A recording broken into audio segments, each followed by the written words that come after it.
Hi, my name's Tasia, and this is my introduction to spiritual awakening.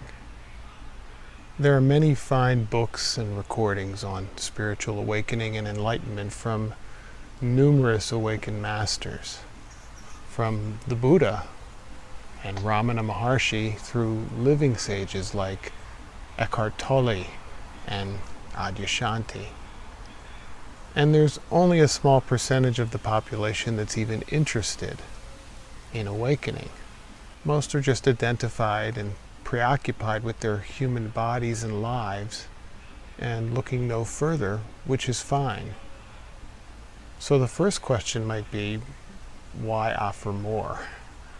Add to that the conundrum that awakening can only be known directly, totally outside the scope of the mind and inexpressible in words. And the fact that spirit or awareness isn't concerned if any human wakes up to their true nature or not. To awareness, there are no separate humans, only reflections of itself that are already fully awake and one with it.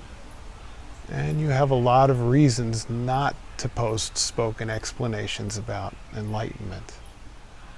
The cosmic paradox of this is not lost on me as I endeavor to explain enlightenment through the medium of videos.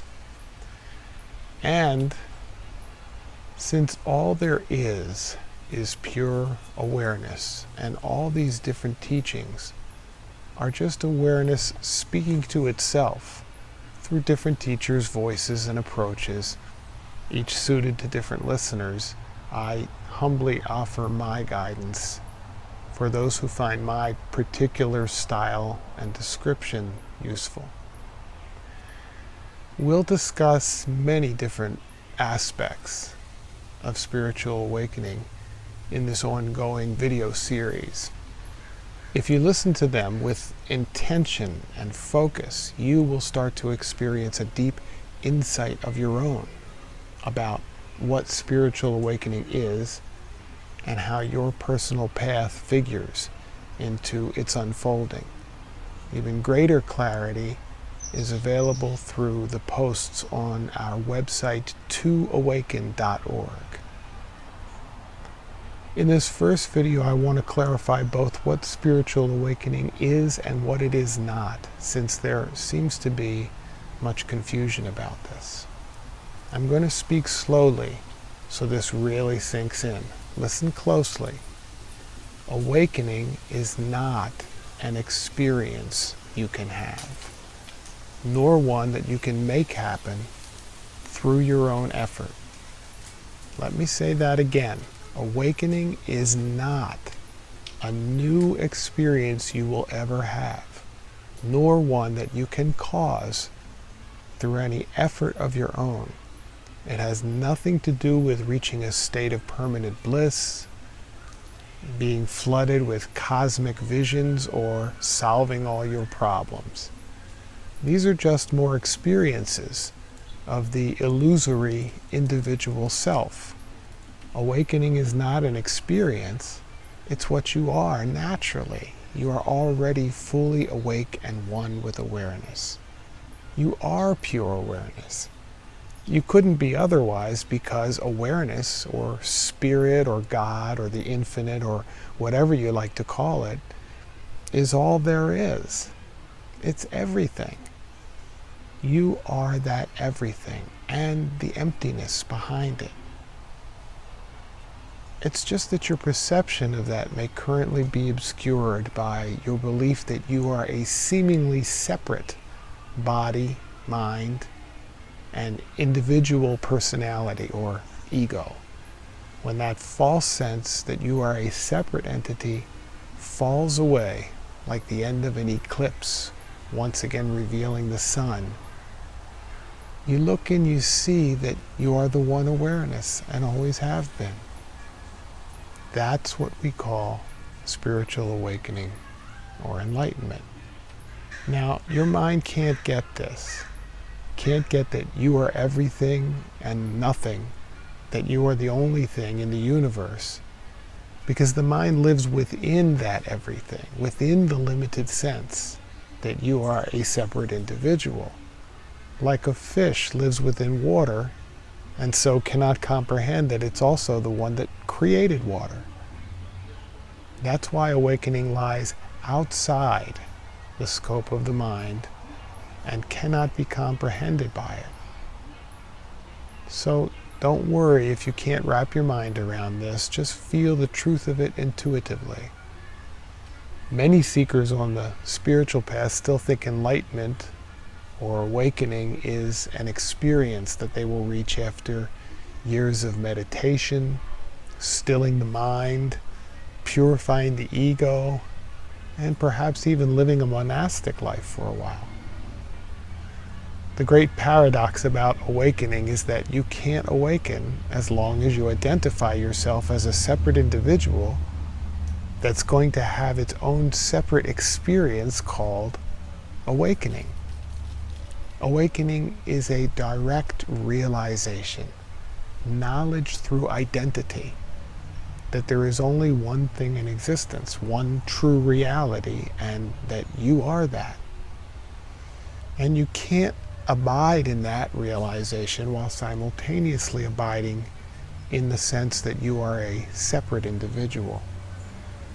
That illusion that you are a separate person gets seen as false and falls away. The separate you literally disappears. So when this enlightenment finally dawns, there's no experiencer left to experience it. That's why awakening or enlightenment can never be a personal experience.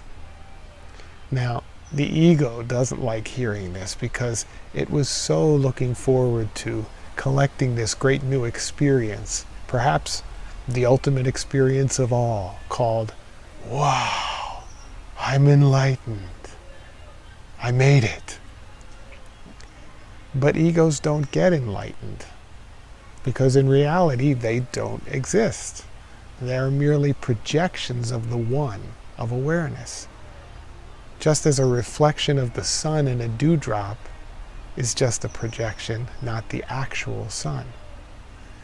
Not only is awareness all there is, but it is already awake and enlightened, fully complete in its perfection.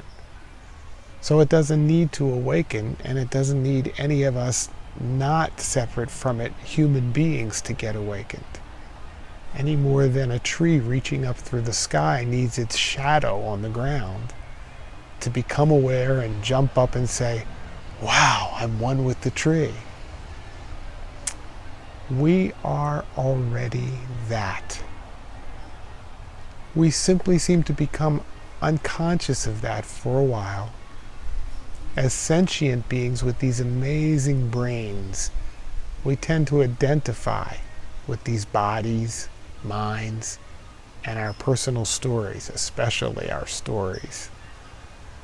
And that tends to leave us feeling like we are separate individuals who are not already one with pure awareness. So we need to do something, some seeking or some practices to awaken. On this earth, this seems to be the overwhelming human experience, this very strong identification with our personal individualities. So, that must be what awareness is experiencing through humans, and as such, it's perfect.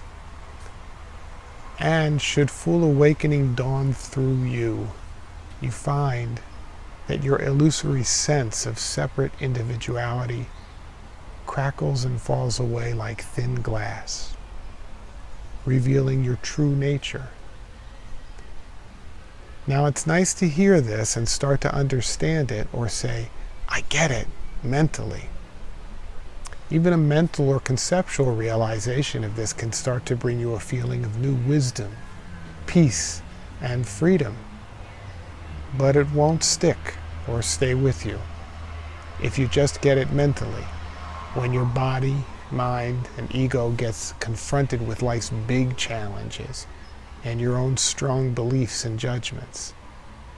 Eventually, a radical shift in perception takes place, where your go-to sense that you are only your body, mind, thoughts, and judgments recedes way into the background, and your full awareness that you are everything, that you are all of awareness, becomes your foreground experience, the way you see life every moment, the reality in which you abide. So within the limits of words, concepts, and spoken explanations, I hope that gives you more of a sense of who and what we really are, our natural state, and what it means to awaken to our true selves. I invite you to allow this expanded view to open your own vast perception and wake up. There's much more to share as we go on to the next video in our series, where we look at the how-to and human volition of awakening.